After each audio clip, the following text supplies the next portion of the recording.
welcome to News Crick Gully. This is me Arushi and joining with me are Dushyant and Hasnain. तो आज IPL का 12th match है, but उससे पहले हम लोग बात करेंगे कल के मैच की जो था एसआरएच वर्सेस डीसी। तो मेरा सवाल हसनैन से है कि आपका क्या कहना है कल के मैच के बारे में। देखिए आरुषि, अगर कल के मैच की बात करें तो बहुत अच्छा मैच कहा जा सकता है, खासकर अगर हैदराबाद के एंगल से हम देखें तो। क्योंकि हैदराबाद को जीत की बहुत जरूरत थी। 2 मैच पिछले दोनों हार चुके थे और उसके बाद अगर एक और मैच हार जाते तो आईपीएल में प्लेऑफ में जो पहुंचने की होड़ है वहां पर कहीं ना कहीं पिछड़ती हुई दिखाई देती है। लेकिन जिस तरह से कल गेंदबाजी की खासकर राशिद खान ने, उसकी वजह से हैदराबाद को जीत में आसानी हुई। लेकिन अगर ओवरऑल हम पूरे मैच की बात करें तो अच्छा विकेट नहीं था इस बैटिंग के लिहाज से अगर हम देखें तो, क्योंकि बैटिंग बहुत गेंद अच्छे से बल्ले पर आ नहीं रही थी, जिसकी वजह से बल्लेबाजों को काफी दिक्कत हो रही थी।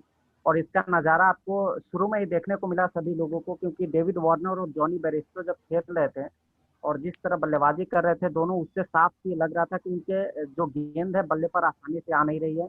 और जिस तरह के दोनों आक्रामक बल्लेबाज है उसकी वजह से इस तरह इतना स्लो बैटिंग डेविड वार्नर की या जॉनी बेयरस्टो की हमने कभी देखी नहीं थी। अब बाई चांस ऐसा होता था कि अगर मैदान उस तरह का हो या उस तरह की गेंदबाजी लाइनअप हो तो उसकी वजह से नहीं बनता था। लेकिन बहुत स्लो बैटिंग कर रहे थे डेविड वार्नर और जॉनी बेयरस्टो। हालांकि बाद में कुछ अच्छे हाथ दिखाए उन्होंने, लेकिन एक अच्छी शुरुआत जरूर कर दी थी। और ये पहले से पता था हैदराबाद की टीम को या उनके मैनेजमेंट को, कोच को, कप्तान को, कि अगर 160-70 तक भी हम जाते हैं तो एक अच्छा फाइटिंग स्कोर हो सकता है।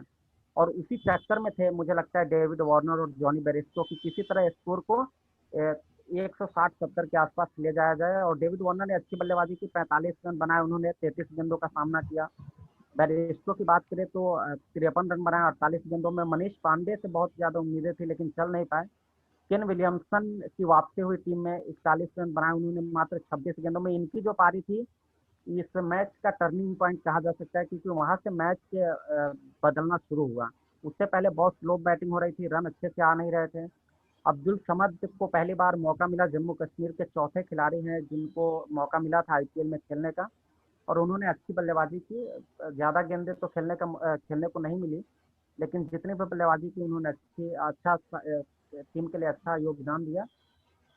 इसके बाद अभिषेक शर्मा सिर्फ एक गेंद ही खेल पाए, तो टोटल 4 विकेट खोकर इन्होंने 162 रन बनाए 20 ओवर की समाप्ति पर। इसके बाद अगर हम गेंदबाजी की बात करें तो क्योंकि ज़्यादा विकेट गिरे नहीं, तो रबाडा ने एक बार फिर से लगातार 9वां ऐसा मैच है जिसमें रबाडा ने लगातार हर मैच में 2-2 विकेट लिए हैं। तो ये दिल्ली का एक प्लस पॉइंट यहाँ पर यह है कि कगिसो रबाडा उनकी टीम में एक बेहतरीन तेज गेंदबाज है। उसके बाद अगर हम अमित मिश्रा की बात करें, अमित मिश्रा की जब से टीम में वापसी हुई है तब से कहीं ना कहीं टीम की जो गेंदबाजी लाइनअप है वो काफी मजबूत दिखाई दे रही है। और इन दोनों ने ही 2-2 विकेट निकाले, जो 4 विकेट टोटल गिरे हैदराबाद की पारी में, इन दोनों गेंदबाज ने निकाले हैं। इसके बाद अगर हम बैटिंग की बात करें दिल्ली कैपिटल्स की, तो वहां पर बहुत एक बार फिर से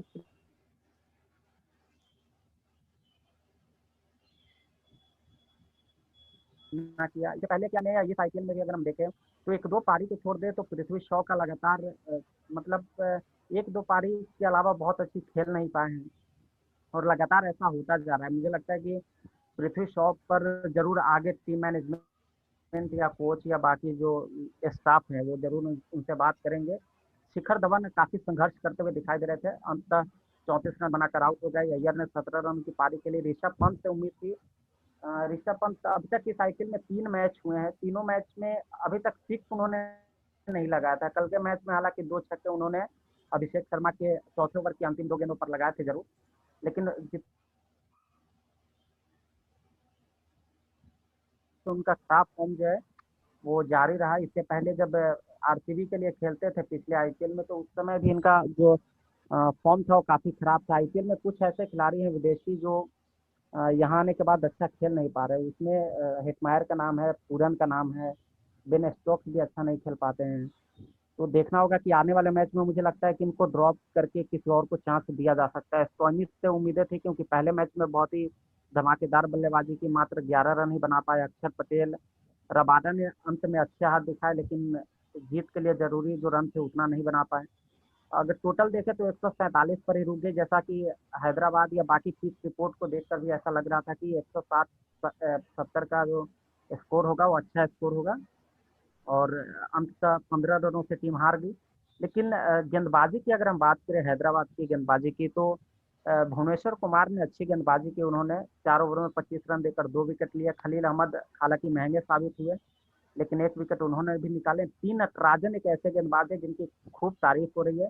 विकेट हालांकि उनको एक ही मिले, 4 ओवर में 25 रन दिए, लेकिन उन्होंने जिस तरह गेंदबाजी की हेटमायर के सामने या ऋषभ पंत के सामने लगातार यॉर्कर पर यॉर्कर डालते गए, और बहुत दिनों के बाद देखने को मिला है कि कोई गेंदबाज, खासकर भारत के जो गेंदबाज है और मीडियम पेसर है, तेज गेंदबाज नहीं, जो मीडियम पेसर है, उन्होंने इस तरह के यॉर्कर डाले हैं। तो उसकी वजह से काफ़ी उनकी तारीफ भी हो रही है। काफ़ी संघर्ष के बाद आईपीएल में उनको लिया गया है।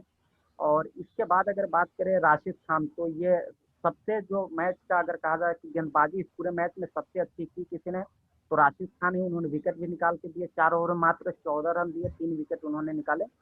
तो इससे पूरी तरह से जो शिकंजा था वो कसा हैदराबाद की टीम ने दिल्ली पर। और राशिद खान के लिए ये गेंदबाजी इसलिए भी मायने रखती थी क्योंकि बहुत पिछले अगर 3 4 6 महीने की उनकी लाइफ को देखे, उनके पर्सनल लाइफ की, तो बहुत कहा जा सकता है कि दर्द भरा रहा है। उनके माता पिता भी गुजर गए थे, इस बीच भी वो क्रिकेट में लगातार खेल रहे थे। इससे पहले सीपीएल खेल कर आए, और पिछले 2 मैच में उतनी अच्छी गेंदबाजी नहीं कर पाए थे जितना उनसे उम्मीद की जाती है, लेकिन इस मैच में बहुत अच्छी गेंदबाजी उन्होंने की। तो ओवरऑल ये कहा जा सकता है कि हैदराबाद की टीम हर एंगल से कल अच्छी तरीके से बल्लेबाजी की। उन्होंने फील्डिंग अच्छी थी, उनकी गेंदबाजी भी अच्छी थी। और गेंदबाज जब फील्डिंग अच्छी होती है तो गेंदबाज का भी भरोसा होता है, क्योंकि राशिद खान की अगर 3 विकेट को देखें तो एक सिर्फ तीनों ही कैच आउट ही हुए थे, और इसकी वजह से उनको 3 विकेट मिले। तो एक अच्छी कही जा सकती है कि अच्छा खेल वहां पर हैदराबाद की टीम ने खेला। जी बिल्कुल। तो मैं दुष्यंत से पूछना चाहूंगी कि दिल्ली कैपिटल्स के कैप्टन रिकी पॉन्टिंग ने कल कहा था कि दे आउटप्लेड देमसेल्व्स। तो आपको क्या लगता है इसके बारे में, एंड क्या डीसी कोच फिर से इस रेस से बाहर हो जाएगी? तो कोच देखिए जी, रिकी पॉन्टिंग जो कि हेड कोच हैं दिल्ली कैपिटल्स के, पहली बात तो मैं बताना चाहूंगा कि उनका जो एटीट्यूड था वो बहुत ऑनेस्ट था अपनी टीम के प्रति, और जो उन्होंने पोस्ट मैच इंटरव्यू जो दिया उसमें उन्होंने एकदम सीधा सीधा बोला। वो चाहते तो घुमा फिरा के बोल सकते थे, लेकिन काफी एक्सपीरियंस प्लेयर हैं, ऑस्ट्रेलिया के कैप्टन रह चुके हैं काफी टाइम तक, तो एक उनका पर्सपेक्टिव बन चुका है अपना, जो कि बहुत ऑनेस्ट है। शुरुआत उन्होंने ऐसे यही कह के करी कि जो उनकी टीम थी दिल्ली कैपिटल्स वो आउटप्लेड हो गई, और जो कि सच था एक तरह से देखें तो, क्योंकि वो दिल्ली कैपिटल्स कोशिश पूरी कर रही थी लेकिन वो नहीं पहुंच पा रही थी, और वजह भी नहीं समझ आ रही थी कि क्यों। तो सीधे सीधे तो देखें तो वो आउटप्लेड हो गई। और बाकी रिकी पॉन्टिंग ने चाहते तो वो पिच को ब्लेम कर सकते थे, लेकिन उन्होंने सीधा सीधा ये कह दिया कि जो पिच थी वो दोनों टीम के लिए सेम थी। तो वो ऐसा कैसे हो गया कि जब दिल्ली कैपिटल्स बैटिंग कर रही थी तो वो अच्छी तब वो अच्छी हो सकती है और बाद में खराब, तो ये तो कोई तुक नहीं बनता। तो उन्होंने ये भी बात मेंशन करी अपने इंटरव्यू में। और बाकी उन्होंने जो ग्राउंड था, स्टेडियम था, उसकी बात करी और कहा कि यहाँ के और स्टेडियम्स और बाकी स्टेडियम्स में जहाँ आईपीएल होता है इंडिया के, उसमें कोई खास फर्क नहीं, बाकी सिर्फ बजाय स्क्वायर बाउंड्रीज के फर्क को अगर हम हटा दें, क्योंकि यहाँ की स्क्वायर बाउंड्रीज जो हैं वो ज्यादा चौड़ी पड़ जाती हैं, तो जो बैट्समैन है उसको ज्यादा ताकत लगानी पड़ती है। तो यहाँ सनराइजर्स हैदराबाद ने एक ये पॉइंट पकड़ के उन दिल्ली कैपिटल्स को हराया। बाकी सनराइजर्स का जो टॉप ऑर्डर का पार्टनरशिप था बैटिंग का वो बहुत अच्छा था, उन्होंने मेंशन करा कि तो उन्होंने, क्योंकि सनराइजर्स ने काफी अच्छी जो स्ट्राइक थी वो रोटेट बहुत अच्छे से करी, तो उनका जो बैटिंग था वो बहुत अच्छा था। तो एक ये बहुत बड़ा डिफरेंस था कि सनराइजर्स ने एक अच्छा स्कोर खड़ा कर पाए और दिल्ली पीछे रह गए। तो ये हुआ। और बाकी उन्होंने एक और बात कही कि दिल्ली के जो बैट्समैन है, अगर वो एक कोई ऐसा बैट्समैन होता कि जो 70 या 60-70 का से ज्यादा या 60-70 तक का ही स्कोर बना देता, तो गेम जीतने के चांसेस जो थे वो थोड़े तो ज्यादा ही थे दिल्ली के। बाकी उन्होंने वही बातें करी, मैं जैसा पहले बता चुका हूँ कि वो एक ऑनेस्ट कोच हैं, एक ट्रू कोच हैं, तो उन्होंने यही कहा कि जो टीम हारी है तो ये टीम एक हारी है हमारी, ना कि किसी इंडिविजुअल की गलती है। और ये पूरी टीम की गलती तो नहीं, लेकिन हार जो है ये पूरी टीम के पक्ष में आई है। और बाकी देखें तो अगर बॉलिंग की बात करें तो उन्हें थोड़ा इस बात का जरूर दुख था कि अगर टॉस जीता था तो उन्होंने चेस करने को डिसाइड करा बजाय बॉलिंग के, क्योंकि जो वो पिच थी वो बॉलिंग वाली थी। मेरे हिसाब से उन्होंने ऐसा कहा कि उनके हिसाब से जो पिच थी वो बॉलिंग वाली थी, तो चेस करना नहीं सही था। लेकिन उन्होंने डिसाइड करा, तो एक वो गलती थी जिसकी वजह से दिल्ली को हार हार हार मिली। और आखिरी में कहना चाहूंगा कि उन्होंने जो तारीफ भी करी अपने प्लेयरों की, ऐसा नहीं कि उन्होंने डिमोटिवेट करा हो और हार से दुखी हुए, तो ऐसा कुछ नहीं था। उन्होंने अपने लीड पेसर कगिसो राबड़ा की बहुत तारीफ करी। वही जैसा कि हसनैन जी ने कहा कि कंसिस्टेंसी जो राबड़ा की है वो बहुत अच्छी है, हर मैच में 2 विकेट लेते रहे हैं और इस मैच में भी उन्होंने 2 विकेट लिए। तो ये एक कंसिस्टेंसी जो प्लेयर की बनती जा रही है उनकी, वो बहुत अच्छी उन्हें लगी और उसकी काफी उन्होंने तारीफ करी। तो कुछ ऐसा रिकी पॉन्टिंग ने पोस्ट मैच इंटरव्यू में कहा। जी जी बिल्कुल। तो हम लोगों को कल के मैच की तो हो गई, अब कुछ बात करते हैं आज की मैच की। तो आज Rajasthan Royals versus Kolkata night Riders है, और जैसे कि हमने देखा है कि राजस्थान रॉयल्स बहुत ही अच्छा खेल रही है, सबसे हाईएस्ट स्कोर बनाया है उन्होंने किंग्स 11 पंजाब के अगेंस्ट। तो कोलकाता नाइट राइडर भी अपने पहले मैचेस की चैंपियंस रह चुकी है, आईपीएल की भी 2 बार चैंपियन रह चुकी है एंड फाइनल तक भी आ चुकी है। तो हसनैन जी, मैं आपसे पूछना चाहूंगी कि स्टैट्स क्या कहते हैं। देखिए, अब तक दोनों ही टीमों के बीच 20 मुकाबले हुए हैं आईपीएल में, जिसमें 10-10 दोनों ने जीते हैं। तो बहुत खराब नहीं कहा जा सकता, किसी टीम पे कोई हावी है ऐसा भी नहीं है अगर पिछला रिकॉर्ड देखे तो। लेकिन अगर जी इस आईपीएल की बात करें, इस मैच की बात करें, तो राजस्थान रॉयल्स कहीं ना कहीं थोड़ा सा एडवांटेज ले रही है, क्योंकि जिस तरह की बल्लेबाजी उन्होंने पिछले 2 मैचों में की है, जिस तरह की गेंदबाजी उनकी हुई है, बहुत संतुलित टीम दिखाई दे रही है। खासकर उनकी बल्लेबाजी में जो संजू सैमसन जिस तरह की बल्लेबाजी जी कर रहे हैं, स्मिथ से एक बार फिर से पिछली बार नहीं थे, लेकिन इस बार उनको कप्तानी जो मिली है उसकी वजह से कप्तानी पारी भी खेल रहे हैं, बहुत अच्छी बल्लेबाजी कर रहे हैं, ओपनिंग कभी नहीं करते थे, ओपनिंग आ रहे हैं। तो इन सब की वजहों से कहीं ना कहीं राजस्थान की बल्लेबाजी बहुत मजबूत होती जा रही है। और अगर आप देखें, संजू सैमसन के बाद, स्मिथ के बाद तेवतिया ने जिस तरह बल्लेबाजी की, जिनकी खूब तारीफ हुई पिछले मैच में, तो तेवतिया ने एक उम्मीद जगा दी है कि और भी अच्छा कर सकते हैं वो टीम के लिए। तो जी और इसके अलावा भी अगर कई चीजों को देखें उनकी टीम में, तो काफी स्ट्रांग दिखाई देते हैं उसमें। रॉबिन उथप्पा है, हालांकि अभी तक रॉबिन उथप्पा नहीं चल पाए, लेकिन मुझे लगता है कि ये उनके बैटिंग क्रम में कहीं ना कहीं दोष है, क्योंकि केकेआर के लिए जब रॉबिन उथप्पा खेलते थे तो पहले ओपनिंग या वन डाउन आते थे। यहाँ पर जी लगातार उनको चौथे पांचवें नंबर पर भेजा जा रहा है, तो बैटिंग में कहीं ना कहीं वो कंफ्यूज हो रहे हैं कि कहाँ पर खेलना है और किस तरह खेलना है, वो समझ नहीं पा रहे हैं।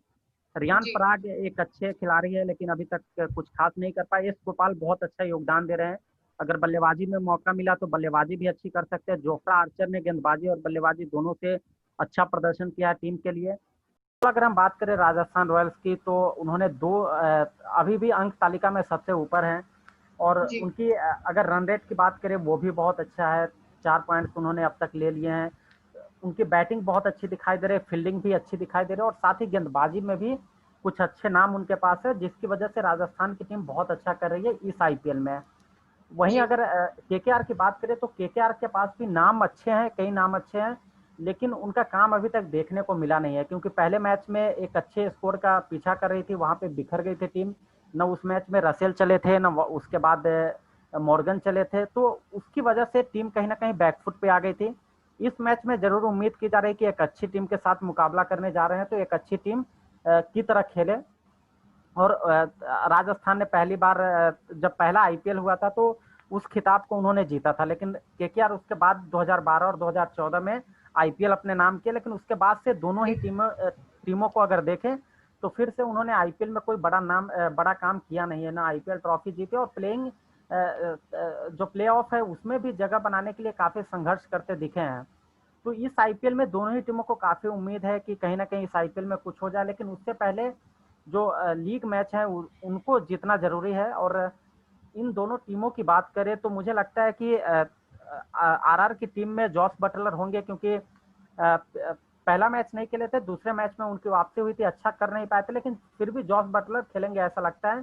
स्मिथ कप्तान होंगे, संजू सैमसन, राहुल तेवतिया खेलेंगे ही। रॉबिन उथप्पा को देखना होगा कि क्या रॉबिन उथप्पा को वापस टीम में लाते हैं या उनकी जगह पे कोई परिवर्तन करते हैं टीम में, क्योंकि अब तक दोनों मैच में फ्लॉप हुए हैं।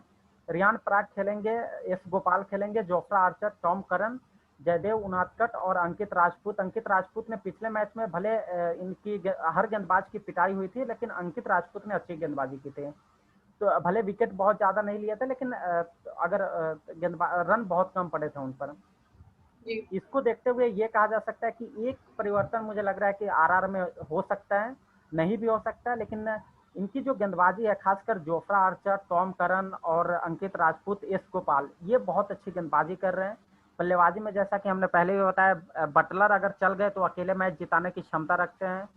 संजू सैमसन गजब के फॉर्म में है। राहुल तेवतिया ने पिछले मैच में दिखा दिया कि इस आईपीएल में वे क्या कर सकते हैं। रॉबिन उथप्पा एक चिंता का विषय है।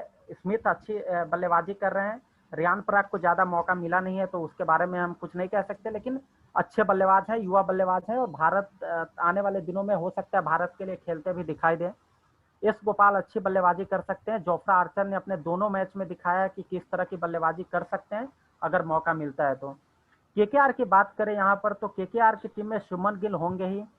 नारायण की फॉर्म चिंता का विषय है, हालांकि इनको मेन गेंदबाजी के लिए रखते हैं, लेकिन ओपन इनसे करवाया जाता है, पिछले कुछ आईपीएल से देखा गया है, लेकिन पिछले दोनों ही मैच में बुरी तरह फ्लॉप हुए हैं। तो उम्मीद कर रही होगी केकेआर की टीम की इस मैच में उनका बल्ला चल जाए। अगर उनका बल्ला या 20-25 गेंदे भी खेल जाते हैं तो एक अच्छा स्कोर खड़ा करने में काफी मदद दे सकते हैं अपनी टीम को। नीतीश राणा बहुत अच्छा स्कोर तो उन्होंने बनाया नहीं, लेकिन अच्छी फॉर्म में, अच्छी टच में दिखाई दे रहे हैं। हालांकि टिकने के बाद आउट हो जा रहे हैं। दिनेश कार्तिक को दिखाना होगा, पिछले मैच में बिना कोई रन बनाए आउट हो गए थे। मॉर्गन पहले मैच में फेल हो गए थे, लेकिन सेकेंड मैच में उन्होंने अच्छी बल्लेबाजी की थी। लेकिन मॉर्गन के साथ दोनों ही मैचों में ये दिक्कत हुई कि शुरू में उनको गेंदे खेलने में काफी तकलीफ हो रही थी, गेंद उनके बल्ले पर नहीं आ रही थी। देखना होगा कि क्या पिछले मैच में 40 से ज्यादा रनों की पारी खेली थी, तो इस मैच में क्या उस टच में दिखाई देता है, नहीं देखे। आंद्रे रसेल को सिर्फ एक बार मौका मिला है बल्लेबाजी का, उसमें कुछ खास कर नहीं पाए थे, तो आज के मैच में इन सभी की नजर होगी। पैट कमिंस ने पहले मैच में खराब गेंदबाजी की थी, दूसरे मैच में वापसी उन्होंने अच्छी की। कमलेश नागरकोटी, शिवम मावी हो, कुलदीप यादव की फॉर्म भी चिंता का विषय है केकेआर के लिए, क्योंकि विकेट नहीं चटका पा रहे, लेकिन वरुण चक्रवर्ती ने वहां पे अच्छी गेंदबाजी की थी। तो केकेआर में हो सकता है, केकेआर और आरआर दोनों ही टीमों में ऐसा लग रहा है कि एक परिवर्तन हो सकता है या नहीं भी हो सकता है, क्योंकि हो सकता है कि केकेआर अपने विनिंग कॉम्बिनेशन के साथ ही आए और आरआर भी अपने विनिंग कॉम्बिनेशन के साथ ही आए, लेकिन फिर भी अगर कोई चांस बनता है तो मुझे लगता है कि एक परिवर्तन हो सकते हैं, क्योंकि जो आउट ऑफ फॉर्म है उनको और थोड़ा समय दिया जाएगा, नेट्स में, बाहर में, ये उनको समझाया जाएगा। जी, तो हेड टू हेड और कैप्टनसी के हिसाब से कौन सी टीम ज्यादा स्ट्रॉन्ग है? देखिए, इस समय आरआर की टीम ही ज्यादा मजबूत दिखाई दे रही है, क्योंकि दिनेश कार्तिक का बल्ला भी नहीं चल रहा है, और कप्तानी में भी कहीं ना कहीं 2 मैचों में सवाल उठे उनकी कप्तानी पर। आरआर की अगर हम बात करें तो स्मिथ एक बहुत मंझे हुए खिलाड़ी हैं, ऑस्ट्रेलिया के कप्तान भी रह चुके हैं, और इस समय अच्छी फॉर्म में है, अच्छी कप्तानी कर रहे हैं। तो आरआर का जो थोड़ा सा हावी दिखाई दे रही है केकेआर पर। वैसे दिनेश कार्तिक ने भी पिछले कुछ आईपीएल में अच्छी कप्तानी की है, लेकिन बहुत सारे लोग सवाल उठाते रहते हैं कि उनकी जगह पे शुभमन गिल को मौका दिया जाना चाहिए कप्तानी का। तो ये भी एक दबाव होगा, क्योंकि पिछले मैच में उनका बल्ला भी नहीं चला था, बिना कोई रन बनाए आउट हो गए थे। तो थोड़ा सा हावी यहाँ पर राजस्थान के कप्तान दिखाई दे रहे हैं और राजस्थान की टीम दिखाई दे रही है केकेआर पर। जी, दुष्यंत, मैं आपसे पूछना चाहूंगी कि टॉकिंग अबाउट द पिच, कौन सी टीम ज्यादा बेनिफिट पे है? देखिए, अगर हम बात करें दुबई के स्टेडियम को लेके इस मैच में, तो इसमें 5 मैचेस अभी तक हो चुके हैं, जिसमें से 2 सुपर ओवर में से डिसाइड हुए हैं उनका रिजल्ट। तो पिच जो है वो किसी के फेवर में नहीं है, सीधी बात जो है। कोई वो बॉलिंग के लिए अच्छी नहीं, बैटिंग के लिए अच्छी नहीं, मतलब दोनों में इक्वली इक्विवेलेंट है। तो और एक चीज और ध्यान में देखने लगी, जो ड्यू का इफेक्ट है वो इस समय है पिच में। तो इसी कारण जो टीम्स है वो प्रेफर कर रही हैं चेस करना, यानी कि सेकेंड इनिंग्स में बैटिंग करना, और और एक चीज जो इस आईपीएल में काफी खास रही है वो है कि जो प्लेयर्स हैं उन्होंने अडेप्ट करने की कोशिश करी है दुबई के स्टेडियम को। कोई भी ज्यादा कोई ऐसा प्लेयर नहीं है जो पहले से फेमिलियर हो इस स्टेडियम से, तो उनको थोड़ी प्रॉब्लम हुई है। बाकी अगर हम और कंडीशंस की बात करें तो देखें पहले के मैचेस में तो ऐसा नहीं है कि जिसने चेस करने का सोचा है वो जीती हो टीम। ज्यादातर वही टीम जीती है जिसने पहले बैटिंग का ऑप्शन करा, लेकिन कैप्टन फिर भी वही ज्यादा प्रेफर कर रहे हैं पिच को देखते हुए कि वो चेस का ऑप्शन ही लें। बाकी 7:30 PM को तो पता ही चल जाएगा कौन सी टीम क्या चूज करती है। बिल्कुल। तो आपके हिसाब से राजस्थान रॉयल्स में कौन से 11 लोग लिए जाएंगे या कौन से खेलेंगे? देखिए हसनैन जी ने जैसा कि बता ही दिया है काफी कुछ। मैं एक बार नाम ले देता हूँ सबके जो मुझे लगता है कि होने चाहिए यही प्रोबेबल 11।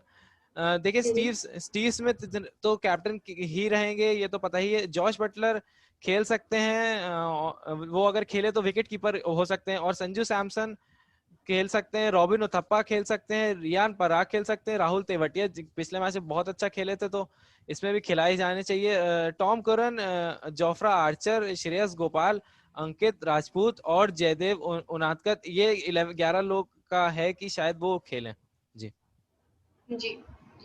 तो बस इसी साथ आखिरी सवाल मैं आप दोनों से करना चाहूंगी कि आप दोनों के हिसाब से बेटर चांस किसके पास है जीतने को और क्यों?